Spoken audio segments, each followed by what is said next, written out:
Hi, good morning. Looking here at the Offspring's album. Don't know what number album was.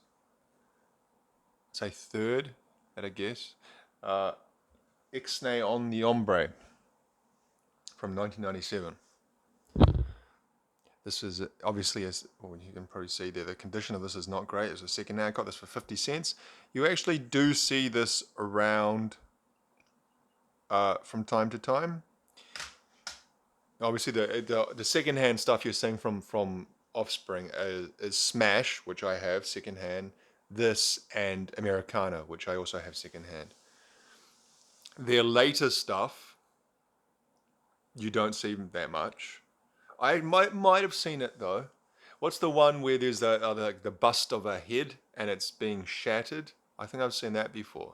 But everything I've heard from Offspring post Americana has really either not grab me in any way whatsoever or turn me off. Like that song, I think it's called Original Prankster, which they always had a kind of a novelty song thing going on, and that sounds like they've fully gone all in on, on the novelty song concept. If you've ever heard that song before, you might know what I'm talking about. And then the earlier one, Ignition, I think is the album before Smash, maybe their first album. So Smash was 94, Ignition was 92. And I'm not sure if there was anything before Ignition. There might have been oh, actually, hang on. Is this an album? There might be something called their self-titled album, Offspring, which came out in 1989. God, they've been around for a long time, haven't they? Longer than you'd think. So they've progressively got less punk as the time has gone on. From Ignition, from Smash, with things like Come Out and Play, they were kind of integrating more of a pop punk kind of thing into their sound. And then with Americana, they certainly even more in the pop kind of world. But this album, they class, we'd say that Offspring are a punk band, or specifically that kind of Southern Californian punk, 90s punk sound. They say skate punk, hard rock, hardcore punk. Don't know if I agree with that. Punk rock and punk metal. So they're really covering all the bases there for this album in particular. So the condition, like I said, is not great. You can see it's kind of almost got this kind of cracking on this part here, and it's quite cloudy in the plastic with a big crack across here. And that's just the case. The disc itself is okay. It's what you'd expect, what you would expect for a 1997 release. There's a few little minor scratches on there, but nothing major, and it plays fine. No skipping or anything like that. Here's the back. We got, again, it's kind of two cracks there, but for 50 cents, not bad. This is kind of the thing eventually. Oh, there's another big crack down there. This is the kind of case that eventually I will replace. I'm going to get around to that eventually, where I'll go through and replace some of the worst cracked condition cases, which I've done a few already. But usually, if the integrity of the case, it can open and close without the hinges being broken, or this is not completely smashed, and then usually it's not that big a deal for me. But if it's completely like it's separated, or like I said, the integrity of the case itself is not intact, then I'll replace it. But I'll get around to this one eventually. So they had a kind of a motif of or aesthetic choice of the kind of Mexican Day of the Dead skeleton skull type thing going on with this. And you see with the bones for the font, the Offspring Ixnay on the Hombre, and then we got the skulls. Apparently, Ixnay on the Hombre is a Pig Latin Ixnay is nix, as in, nix it, stop it, or kill it. On the hombre, hombre means obviously man. So kill the man, Ixnay on the hombre, get rid of the man.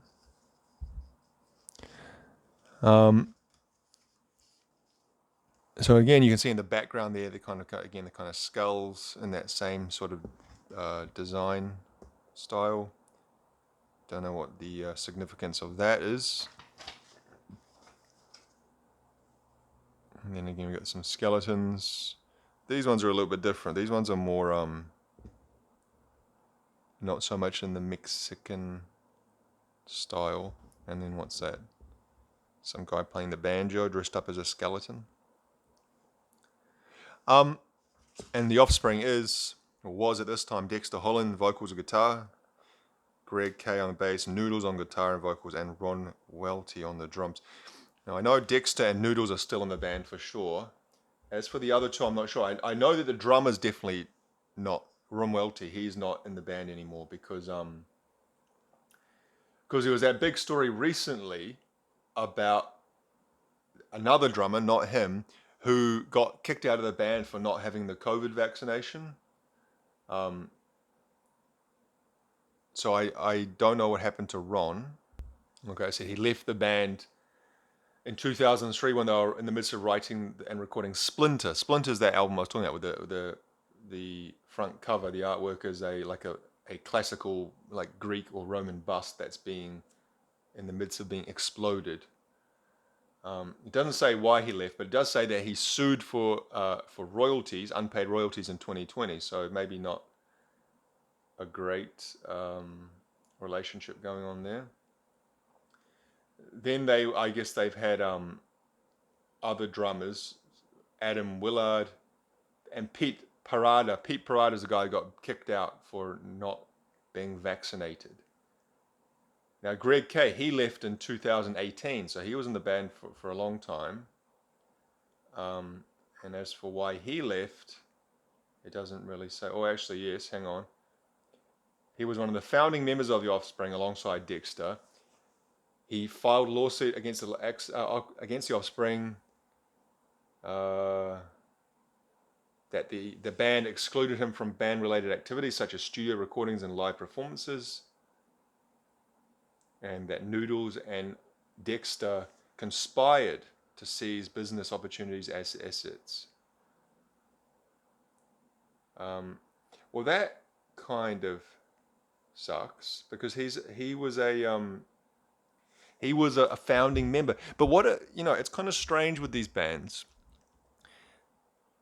It seems like some guys, and I guess it's not being in a band, least of all a super successful band, how it seems some members just get burnt out and they don't want to leave the band, but they don't want to really have anything to do with the band for a while. And so then when they do that, the members in the band who are still into it and still want to keep it going, they get rid of them.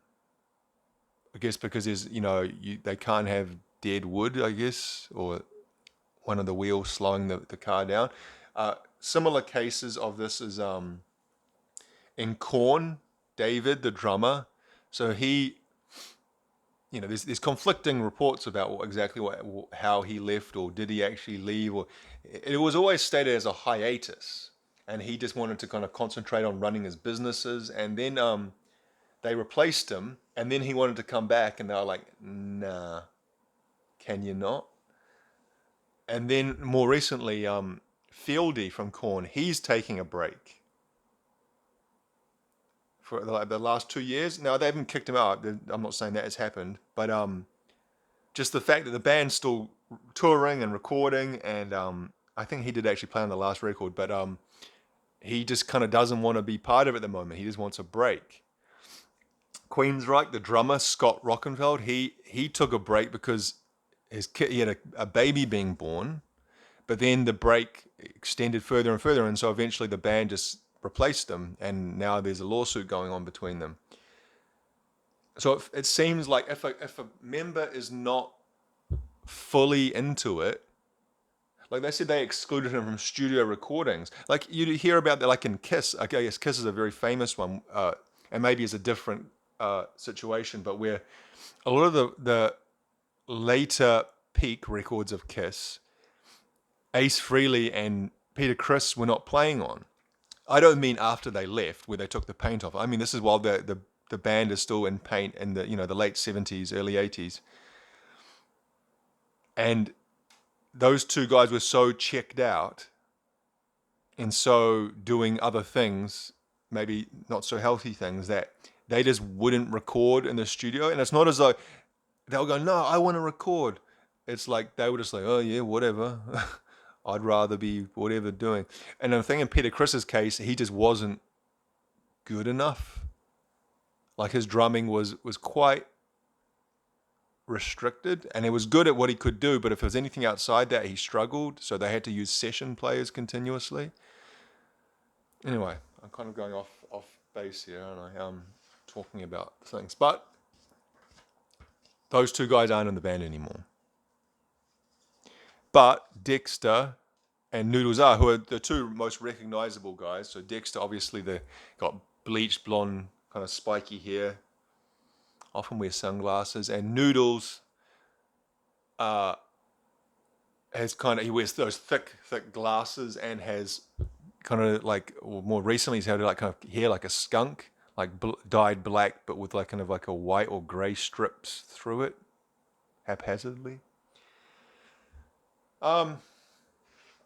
What can I say about this album? It's not a bad album, I think. So in my memory, Smash was absolutely huge in my age group in the mid-90s in New Zealand. That album and those songs were everywhere. And that might have just been my particular friend group or where I lived in my city. But it seemed to be one of the biggest albums. That was around the same time as Dookie by Green Day came out. And those two albums, I often connect them in my mind because it seems like a similar time. Smash was put out by Epitaph, and Epitaph was an independent label. But I was reading last night, or the day before, whenever it was, I read recently that when they made this album, they wanted to stay on Epitaph. They kind of had that, what do you call it, that independent punk mentality that they didn't want to go with a major label. But apparently the guy in Epitaph, Brett Gewirtz, I'm not sure if I'm pronouncing his name properly, he's the guy from Bad Religion. And because Smash was massive, Gerowitz maybe. Smash sold I think it was like, over 5 million copies, and so what he did, the guy from Epitaph, is because his record label owned, I guess they owned their record, Smash, he shopped it around and tried to sell it on to another major label. So I don't know how that works. Is he selling just the record or the contract, the rest of the remaining recording contract of Offspring? But regardless, Offspring were pretty pissed off about that because they were staying loyal to this independent label, and all the while he was trying to fucking shill them out to a major label. So they ended up signing with a major label themselves, not the one that he was trying to sign them to. They went with Columbia, and this is, I think, their first release on Columbia. But it just goes to show that often those independent labels can be just as fucking shystery as major labels. Like there's lots of stories, like SST, Greg Gins from Black Flag's label, and it's not always, or maybe it is intentional, but there's lots of like nightmare stories about being on that label, not getting paid, and just really bad contracts, and what's that other major label? Sorry, the other independent label. Oh, that's right. Jello Biafra's one, Alternative Tentacles, which Jello's on this album, but that one wasn't intentional because that went to court, and the judge found that it wasn't they were trying to steal money from the artist. It was done in a really amateur way, the whole business practices of that.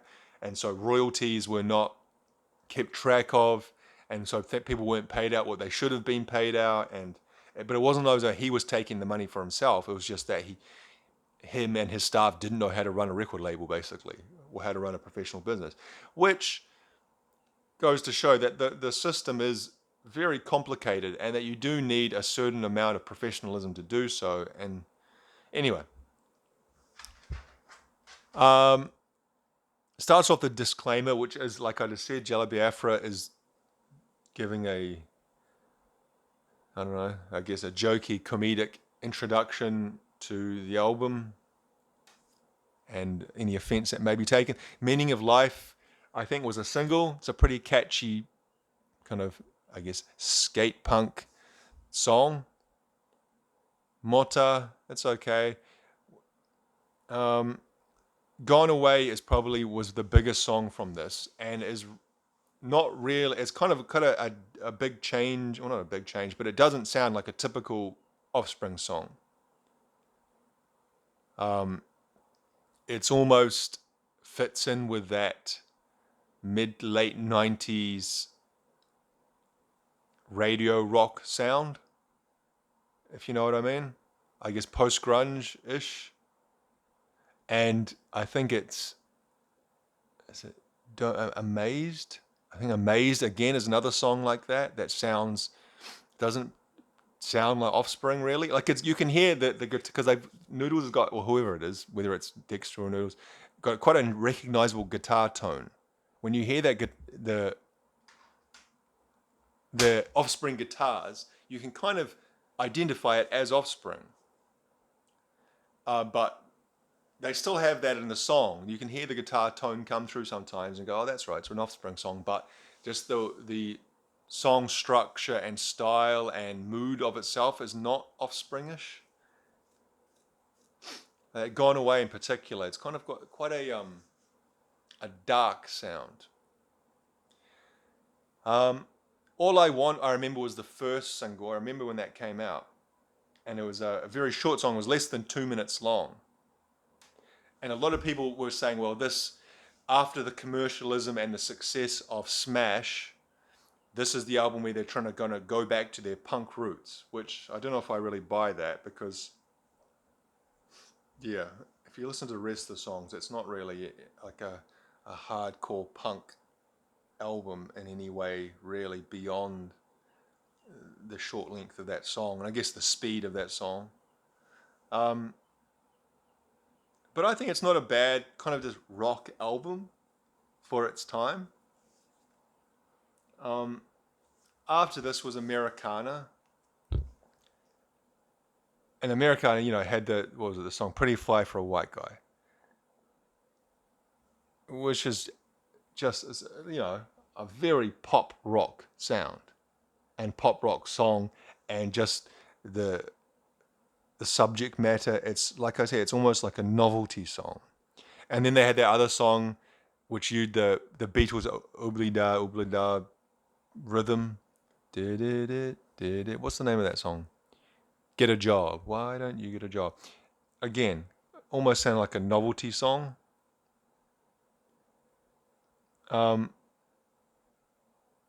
So yeah, the guy who produced this, Dave Jerden, he also produced Americana. He did Alice in Chains albums. He did Facelift and Dirt. What else? I think he also did a Biohazard album. Jane's Addiction, Nothing Shocking, and Ritual de lo Habitual. Fishbone, Armored Saint, Public Image Limited, Anthrax, Orange and Wine, Biohazard, Stabbing Westward. But he hasn't done much since then. Maybe he's making enough. He opened a studio. But yeah. I saw the band Offspring touring this album. So they played here in early 1997. So it would have been just before this came out. But they did play songs from this. They played The Big Day Out, 1997. Same bill as Soundgarden and Prodigy and a few other bands. Fear Factory, Lemonheads. And they were okay. But to be honest, I've never been the biggest Offspring fan. Even at their peak, all of that kind of punk movement, Southern California punk, like these guys and Green Day, or Green Day's from San Francisco, aren't they? It's Northern California. Pennywise. I know Pennywise are kind of a bit of a different sound. Or all those punk bands, like the Fat Records band, like NoFX and Lagwagon, and I don't know, there's so many of those around. I never really liked that stuff. Like with Offspring, there was the odd song that I liked. And on this album, there's the odd song I like. But I can't listen to extended periods because it becomes very samey, that style of music. And it was, like I said, it was huge amongst my peer group. And when I say peer group, I don't mean my friends. But I mean, like, if you went to the schools around where I lived in my school and you asked the average cool guy who was my age, they would have named this kind of music. Pennywise. Yeah, that's like part of why I don't like it, is because the people I associate it with from when I was young, like people I didn't like. I've said that about Pantera as well, that I don't like it because people I didn't like liked it.